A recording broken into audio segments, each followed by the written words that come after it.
ఏడో పాయింట్ ఏంటంటే ప్రవక్తకున్న యేసు ప్రభుకున్న తేడా ఏంటి? ప్రవక్త ఎప్పుడో ఒక రోజు చచ్చిపోవాలి. ప్రవక్త ఎప్పుడో ఒక రోజు చచ్చిపోవాలి. ఏదంటే ప్రవక్త ఒక మానవుడు. ప్రవక్త ఎప్పుడో ఒక రోజు చచ్చిపోయిన తర్వాత ఆయన భూస్థాపన చేయాలి. ఆయన స్మారకుడికి జరగాలి. మొదటి సంవత్సరం జరగాలి, 2వ సంవత్సరం జరగాలి, 3వ సంవత్సరం జరగాలి, 4వ సంవత్సరం జరగాలి. జరుగుతూనే ఉంటది. అపోస్తలుడు పిఎల్ పరంజ్యోతి గారికి 100వ సంవత్సరం బర్త్డే చేశాం. ఎన్ని సంవత్సరం అండి? 100 సంవత్సరం, ఒక 4-5 సంవత్సరాలు అయిందనుకుంటాను. 100వ సంవత్సరం బర్త్డే చేశాం ప్రవక్తకి. ప్రవక్త సమాధులైనా ఉన్నారు. బట్ యేసు ప్రభువారు ఆయన దేవుడు గనక ఆయన సమాధిలో లేడండి. ఆయన అక్కడ లేడండి. మిగతా ప్రవక్తలందరూ యేసే వచ్చే వరకు వారు సమాధుల్లో వారి శరీరాలు ఉంటాయి, ఆత్మలు దేవుని దగ్గర ఉంటాయి.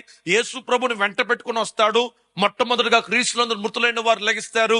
ఆ తర్వాత సజ్జులైన వారు ఆయనతో పాటు ఏకంగా వారు మేఘములు ఎత్తబడతారు. అయితే యేసు ప్రభు 3వ రోజు తిరిగి లేచాడు. ఆయన మహిమ శరీరం ఎలాగుంటుందని ప్రజలకి చూపించాడు. మహిమ శరీరం ఎలాగుంటుందని చూశారు.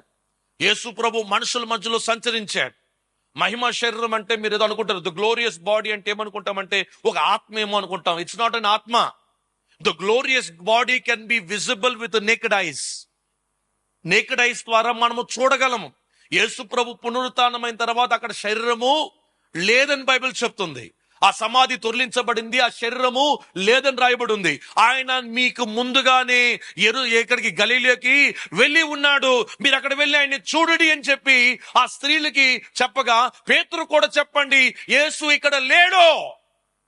వెళ్ళాడు అక్కడి నుంచి. అక్కడ శిష్యులు అక్కడ దాక్కుని ఉంటే వాళ్ళ మధ్యలో వెళ్ళి కుమారులారా అంటేనే వాళ్ళందరూ భయపడిపోయారు. వెంటనే తోమా అంటాడు, తోమాని యేసు ప్రభు పిలిచి అంటాడు, వేలు పెట్టి చూస్తావా? దా వేలు పెట్టో. పెట్టి చూస్తే గాయాల్లో చేయి పెట్టాడంట. అర్థం ఏంటి? మహిమ శరీరానికి శరీరం ఉంటది కానీ గాయాల్లో ఆయన చేయి పెట్టి చూడగా ఈయన యేసు ప్రభు అని తెలిసింది. హల్లెలూయా. యేసు ప్రభు వారు అనేక ప్రాంతానికి వెళ్ళాడంట. 500 మందికి ఒకేసారి కనిపించి ఆయన ఒక మేఘము చేత ఎత్తబడ్డాడంట. యేసు ప్రభు దేవుడు గనక సమాధి ఆయన్ని దాచుకోబడలేదు. భూమిలో ఉన్న ప్రతి సమాధి మూయబడి ఉంది, కానీ యేసు ప్రభు సమాధి మాత్రము తెరవబడి ఉంది. ఎందుకంటే యేసు ప్రభు దేవుడు గనక. కాబట్టి దేవుని బిడ్డలారా, ఈ ఉదయకాలమందు ఒక విషయం మనం గమనించాలి. యేసు ప్రభు ప్రవక్త కాదు, యేసు ప్రభు దేవుడు. చెప్పండి గట్టిగా, నోరు తెరిచి చెప్పండి. యేసు ప్రభు దేవుడు, మనుషుడుగా వచ్చిన దేవుడు, మనుషుడుగా తండ్రి రూపంలో వచ్చిన దేవుడు.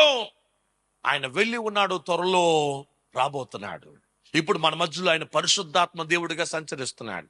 ఆయన మీ హృదయంలో ఉన్నాడు, నా హృదయంలో ఉన్నాడు, మందిరంలో ఉన్నాడు, మన ఇంట్లో ఉన్నాడు, మన వాహనాల్లో ఉన్నాడు. ఆయన లేని స్థలము ఎక్కడ లేదండి. ఆయన ఈవెన్ చెప్తాను, సమాధి తోటలో ఉన్నాడు, సారాయి తాగేదికి ఉన్నాడు, వ్యభిచారం చేసే స్థలాల్లో ఉన్నాడు. యేసు ప్రభు లేని స్థలము ఎక్కడా లేదు. Is there everywhere. మనం అనుకుంటాం యేసు ప్రభు సమాధికేది వ్యభిచార స్థలంలో కూడా ఉంటాడు. యేసు ప్రభు ఉంటాడమ్మా. అలాంటి స్థలములు కూడా ఆయన చూస్తున్నాడు. అలాంటి స్థలములో కూడా ఆయన మిక్కిలి అనుకూల సమయం నీకు ఇచ్చున్నాను, మారు మనసు పొంది రక్షించబడమని ఆత్మ ద్వారా వారికి ప్రేరేపణిస్తున్నాడు.